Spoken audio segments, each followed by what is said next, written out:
சிவசங்கரிக்கு பார்த்தீங்கன்னா கிடைச்சதுதான் ஒரு நல்ல சான்ஸு. இதை வச்சு கண்டிப்பா இவங்க 2 பேரையும் நம்ம பிரிச்சே ஆகணும் அப்படின்னு சொல்லிட்டு பிளான் பண்ணி பார்த்தீங்கன்னா சுத்திக்கிட்டு இருக்காங்க. அது மட்டும் இல்லாம ஒரு வழியா எழில் இந்த மாதிரி ஹாஸ்பிட்டல்ல ரொம்பவே உயிருக்கு போராடிக்கிட்டு இருக்கிற நிலைமையில இருக்காரு அப்படிங்கிற விஷயம் நம்ம சிவசங்கருக்கு தெரிய வந்துருச்சு. ஸோ எதாச்சும் அவங்க ஒரு ஹாஸ்பிட்டலுக்கு போயிருக்கும் போது அவங்களும் தீபிகாவும் போயிருக்கும் போது அப்போதான் பார்த்தீங்கன்னா அங்க ஸ்ட்ரெச்சர்ல நம்ம எழில கொண்டு போறதை எதேச்சியா பார்த்துட்டு எழில் என் புள்ளைக்கு என்னாச்சு அப்படிங்கிற மாதிரி பயங்கரமா டென்ஷன் ஆவாங்க. ஸோ அவங்களுக்கு நீங்க உங்களுடைய புள்ளதானா இவர் இந்த மாதிரி அடிப்பட்டு இவர் கிடந்திருக்காரு. அதுவும் இப்போ ரொம்ப சீரியஸான கிரிட்டிக்கலான கண்டிஷன்ல இருக்காரு. இவருக்கு ஆப்ரேஷன் பண்ணாதான் இவர் உயிர் பொழைப்பாரா மாட்டாரான்னு கூட சொல்ல முடியும் அப்படிங்கிற மாதிரி சொன்னதை கேட்டுட்டு பயங்கரமா பார்த்தீங்கன்னா நம்ம சிவசங்கரை டென்ஷன் ஆகிட்டு எப்படியாவது என் பிள்ளையை காப்பாத்திருங்க அப்படிங்கிற மாதிரி ரொம்பவே சொல்லிக்கிட்டு இருக்காங்க.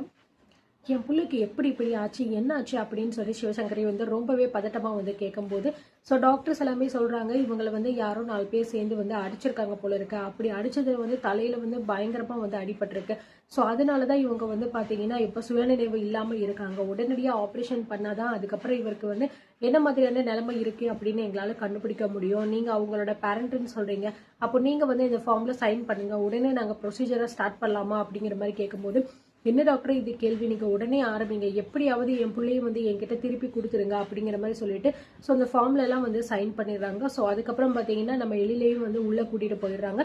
இந்த பக்கம் இவங்க பயங்கர கோபத்துல இருக்காங்க. அது மட்டும் இல்லாம பின்னாடி இருக்கிற இந்த தீபிகா வேற பத்தாததுக்கு ஏத்தி விடுறோம்.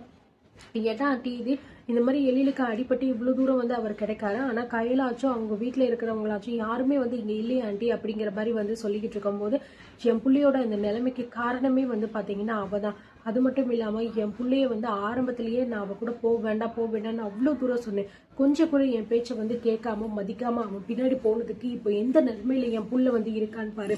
என் பிள்ளைக்கு இப்படி ஒரு நிலைமை வந்ததுக்கு காரணம் அந்த கையில நான் கொஞ்சம் கூட சும்மாவும் விட மாட்டேன், அவளை நிம்மதியாகவும் இருக்க விட மாட்டேன் அப்படின்னு சொல்லிட்டு பயங்கரமா கோவப்படுறாங்க.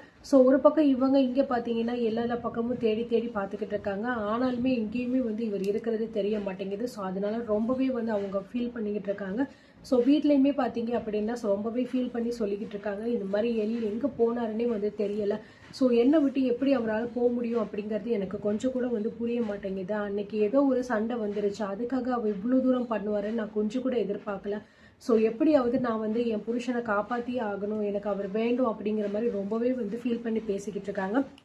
அன்பும் சொல்லிக்கிட்டு இருக்காரு, அக்கா நான் வேணா என் டிபார்ட்மெண்ட்ல ஏதாவது பண்றேன்க்கா, அது மூலமா மாமா எங்க இருக்காருன்னு தெரிஞ்சுக்கும் அப்படிங்கிற மாதிரி சொல்லும்போது எப்படிடா அதெல்லாம் சரிப்பட்டு வரும். ஸோ நம்ம இந்த மாதிரி ஃபேமிலி பிரச்சனையில தான் அவர் இப்படி பண்ணியிருக்காரு அப்படிங்கிற மாதிரி சொல்லும்போது இல்லக்கா நீ எல்லா இடத்துலயுமே தேடி பார்த்துட்டேன், இருந்தாலுமே அவர் எங்க போயிருக்காரு என்ன ஏதுன்னு ஒன்றும் தெரியலையேக்கா. ஒரு வேலை வெளியூர்ல ஏதாவது அவங்களுக்கு தெரிஞ்சவங்களோ இல்ல வேற ஏதாவது வேலை விஷயமா டக்குன்னு அவர் போயிருக்கிறதுக்கு வாய்ப்பு இருக்குல்லக்கா அப்படிங்கிற மாதிரி சொல்லும்போது எதுவா இருந்தாலும் சரிடா, அவர் கண்டிப்பா எவ்வளவு கோவத்துல இருந்தாலும் சரி வீட்டுல ஒரு விஷயத்த சொல்லிட்டு தாண்டா போவாரு. அது மட்டும் இல்லாம என்கிட்ட இது வரைக்கும் எந்த விஷயத்திலயுமே அவர் இந்த அளவுக்கு நடந்துகிட்டது கிடையாது. ஆனா ஏன் இந்த விஷயத்துல அவர் இப்படி பண்ணாரு அப்படிங்கிறது எனக்கு எதுவுமே தெரியல. ஸோ நம்ம அவர் பேச்சா கேட்காம விட்டது தப்பு தான், இல்லைன்னு சொல்லல. அதுக்காக அவர் இவ்வளவு தூரம் பண்ணணும் அப்படின்னு சொல்லிட்டு நான் எதிர்பார்க்கல. நான் எப்படி அவரை கண்டுபிடிக்க போறேன், அவர் எங்க இருக்காரு அப்படிங்கிறது எனக்கு எதுவுமே தெரிய மாட்டேங்குது. அவருக்கு தெரிஞ்சு எல்லார்கிட்டயுமே நான் கேட்டுட்டேன். ஸோ அப்படி இருந்துமே எங்கேயுமே கிடைக்கல. அவர் போற இடத்துக்கு எல்லா இடத்துக்குமே போய் பார்த்துட்டு இதுக்கப்புறமும் நான் என்ன பண்ண போறேன்னு ஒன்றும் புரியலையே அப்படின்னு சொல்லிட்டு ரொம்பவே பார்த்தீங்கன்னா ஃபீல் பண்ணிக்கிட்டு இருக்காங்க. இங்க மூர்த்தி சொல்றாரு, இங்க பாரு கையல், இதுக்கு மேல நம்ம இந்த விஷயத்த அவ்வளோ ஈஸியா விட முடியாது. ஸோ எப்படியாவது நம்ம மாப்பிள்ளையை கண்டுபிடிச்சே ஆகணும். அப்படி இல்லை அப்படின்னா கண்டிப்பா இது உனக்கும் மாப்பிள்ளைக்கும் உண்டான பிரச்சனை பெருசாவே போய்கிட்டு இருக்கும். இந்த மாதிரி நீ ஆனந்தியோட வாழ்க்கையை பாக்குறேன் அப்படின்னு சொல்லிட்டு உன் வாழ்க்கையை நீ தொலைச்சிடாத அப்படிங்கிற மாதிரி சொல்லிக்கிட்டு இருக்காங்க. எங்க காமாட்சி டேய் மூர்த்தி ஏன்டா இப்படி எல்லாம் பேசிக்கிட்டு இருக்க, கண்டிப்பா நிச்சயமா மாப்பிள்ளைய எங்க இருக்காருன்னு தெரிஞ்சுட்டு நம்ம போய் கூப்பிட்டா அவர் வந்துருவாருடா. அவருக்கு நம்ம மேல இருக்கிறது சின்ன ஒரு மனஸ்தாபம் தான், மற்றபடி வேற எதுவுமே கிடையாது. அது மட்டும் இல்லாம கயல் மேல மாப்பிள்ளைக்கு ரொம்பவே அதிகமான பாசம் இருக்கு.